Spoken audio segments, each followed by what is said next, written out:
Hello friends, welcome to drone Sanjay Khan channel. நாம இன்னைக்கு ரொம்ப ஈஸியாக நெக் எப்படி தைக்கிறதுன்னு பார்க்கணும். எல்லாரும் சுடிதார் கழுத்து தைக்கிறதுனா ரொம்பவே கஷ்டம்னு நினைக்கிறாங்க. அதுக்கு நிறைய பீஸ் வச்சுருந்தா தான் நல்லா திக்காக இருந்தால் தான் நல்லா இருக்கும்னு நினைக்கிறாங்க. அப்படியெல்லாம் எதுவுமே இல்லைங்க. நம்ம மாடலுக்கு தகுந்த மாதிரி கொஞ்சம் கொஞ்சம் மாற்றிக்கலாம். இப்போ ரவுண்டு நெக்குன்னு வச்சிங்கன்னா அதுக்கு ஒரு மெலிசு துணி இருந்தாவே போதும். அதுக்கு என்னன்னு பார்த்தீங்கன்னா, இப்போ நம்ம கிராஸ் பீஸ் வைப்போம் ப்ளவுஸ்க்கெலாம் தைக்கிறதுக்கு. இதுக்கு கிராஸ் பீஸ் எடுக்கக்கூடாது. நம்ம கழுத்து அளவு நம்ம கட் பண்ணுறோம் பாருங்கள், அந்த பீஸை வச்சு அதில் ஷேப் நம்ம கட் பண்ணி எடுத்துக்கணும் துணியை. இப்போ ஃபஸ்ட்டு நம்ம என்ன பண்ணலான்னா, அதை கரெக்டாக லைனிங்லாம் நகராமல் இருக்கிறதுக்கு நம்ம மேலே துணியை எடுத்து அடிச்சுக்கலாம். ஓரம் ஃபுல்லாக அடிச்சிட்டோம்னா நம்ம தைக்கிறப்ப நமக்கு எந்த ஒரு துணியும் நகராமல் இருக்கும். அடுத்து நம்ம கழுத்துக்கு வச்சுருந்த அந்த பீஸை எடுத்து மெலிசா ஓரம் நம்ம எந்த கழுத்து ஏற்ற போகிறோமோ அந்த பக்கம் கிடையாதுங்க, அதோட ஆப்போசிட் பக்கம் மெலிசா ஒரே ஒரு மடிப்பை மட்டும் உருட்டி அடிச்சுக்கலாம். அடிச்சுட்டு நீங்கள் இந்த இதுவே கூட நம்ம கழுத்துக்கு போதும். ரொம்ப திக்காக இருக்கணும், கேன்வாஷ் தான் வைக்கணும் அப்படிலாம் எதுவுமே கிடையாது. நான் எல்லா டைப்லேயுமே தைப்பேங்க. இப்போ பாருங்கள், இது 2 பீஸ் இருக்குது, இதோட சேர்த்து 3 பீஸ் ஆகுது. இதை நீங்கள் கரெக்டாக வச்சு நம்ம அப்படியே ஒரு கைடு அளவுக்கு வச்சு நம்ம தச்சிட்டு வந்துடலாம். நான் இது கழுத்து ரொம்ப இறக்கமாக தாங்க கட் பண்ணியிருக்கேன் ஃப்ரண்ட்டில். அது கொஞ்சம் குண்டாக இருப்பாங்க அவங்க, அதுக்காக தான்.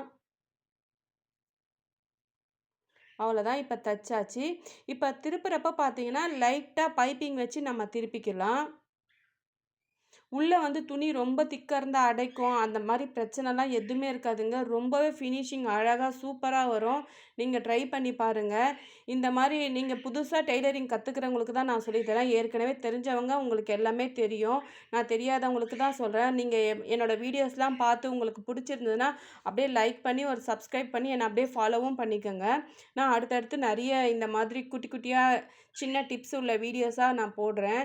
இது பார்த்தீங்கன்னா எல்லாருமே கழுத்து தைக்கிறதுனா ரொம்பவே கஷ்டம்னு நினைக்கிறாங்க. இந்த மாதிரி நீங்கள் தைக்கிறப்ப கழுத்து ரொம்பவே ஈஸி. ஆனால் நீங்கள் இந்த தைக்கிறப்ப ஷேப் மட்டும் ரவுண்டாக வச்சு திருப்பணும். ஸ்ட்ரெயிட் தைக்கிறப்ப ஸ்ட்ரெயிட்டாக வச்சு திருப்பணும். நம்ம ரவுண்டு கழுத்து தைக்கிறப்ப ரவுண்டாக ஷேப் திருப்பினோம்னா நமக்கு கழுத்து ரொம்பவே அழகாக வந்துடும்.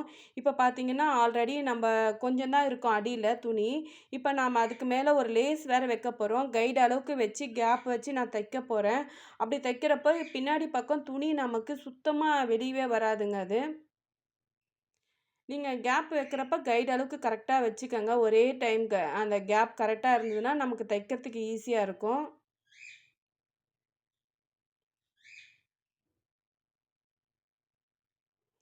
இப்போ நீங்கள் ரொம்ப திக்காக வச்சு 4 பீஸ் 5 பீஸ் வச்சு தைக்கிறப்போ கொஞ்சம் திருப்புறப்போ அந்த இடம் ரொம்ப ஸ்டிப்பாக இருக்கும். அந்த மாதிரி தேவைப்படுறதுக்கு வச்சுக்கலாம். இந்த மாதிரி கிளாத்துக்கு நமக்கு இந்த மாதிரி பொதுவாகவே ரவுண்டு கழுத்துக்கு நீங்கள் இந்த டைப் எப்போயுமே தைக்கலாம். பைப்பிங்கும் சூப்பராக வரும் நீங்கள் வைக்கிறப்போ.